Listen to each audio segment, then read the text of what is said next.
اعوذ باللہ من الشیطان الرجیم، بسم اللہ الرحمن الرحیم۔ اللہ کے نام سے شروع جو بڑا مہربان نہایت رحم کرنے والا ہے۔ مون وظائف چینل کی جانب سے تمام ناظرین کو السلام علیکم ورحمۃ اللہ وبرکاتہ۔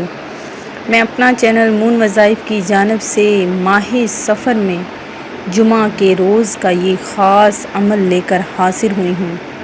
جمعۃ المبارک بہت ہی برکتوں اور رحمتوں والا دنوں کا سردار کہلاتا ہے۔ اس دن مانگی ہوئی ہر دعا قبول ہوتی ہے۔ کوئی بھی ایسی دعا نہیں جو قبول نہ ہو اور اللہ تبارک و تعالیٰ کی بارگاہ میں قبول نہ کی جائے۔ تو ناظرین، ہمارا وظیفہ سننے سے قبل جن ویورز نے ابھی ہمارا چینل جوائن کیا ہے وہ اسے سبسکرائب کر لیں اور ساتھ ہی بیل آئیکن کا بٹن بھی پریس کر لیں تاکہ ہر نیا آنے والا وظیفہ سب سے پہلے آپ تک پہنچ جائے۔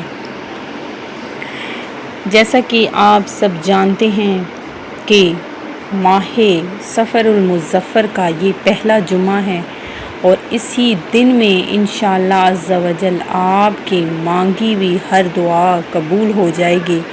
جمعہ کے دن وہ سب بھی ملے گا جس کی ساری زندگی آپ تمنا کرتے رہے ہیں۔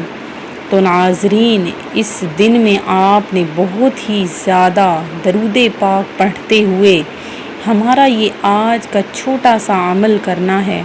تو انشاءاللہ عز و جل آپ کو جس چیز کی ساری زندگی تمنا رہی، جس چیز کی ساری زندگی خواہش رہی، انشاءاللہ عز و جل آپ کو اسی جمعہ میں، اگر اس جمعہ میں نہیں تو اگلے جمعہ تک ضرور مل جائے گا اور اللہ تبارک و تعالیٰ اس کے پڑھنے والے پر رزق کے دروازے کھول دے گا اور رزق کا انتظام اللہ تبارک و تعالیٰ کے ذمہ ہو جاتا ہے اور اللہ تبارک و تعالیٰ اس بندے کے لیے رزق کا انتظام فرما دیتا ہے۔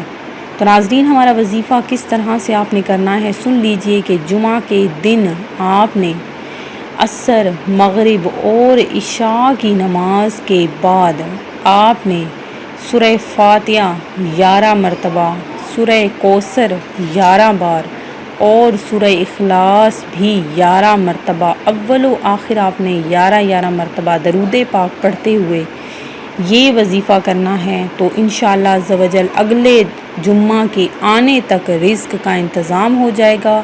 وہ سب مقصد آپ کے پورے ہو جائیں گے جو آپ کر رہے تھے، جن کی تمنا کر رہے تھے کہ آپ کی وہ خواہش پوری نہیں ہو رہی تھی۔ تو ناظرین، اللہ تبارک و تعالیٰ پر کامل یقین رکھتے ہوئے آپ نے یہ وظیفہ کرنا ہے، بڑی سے بڑی حاجت بھی آپ کی پوری ہو جائے گی۔ میں امید کرتی ہوں کہ ہمارا آج کا وظیفہ آپ کو ضرور پسند آیا ہوگا۔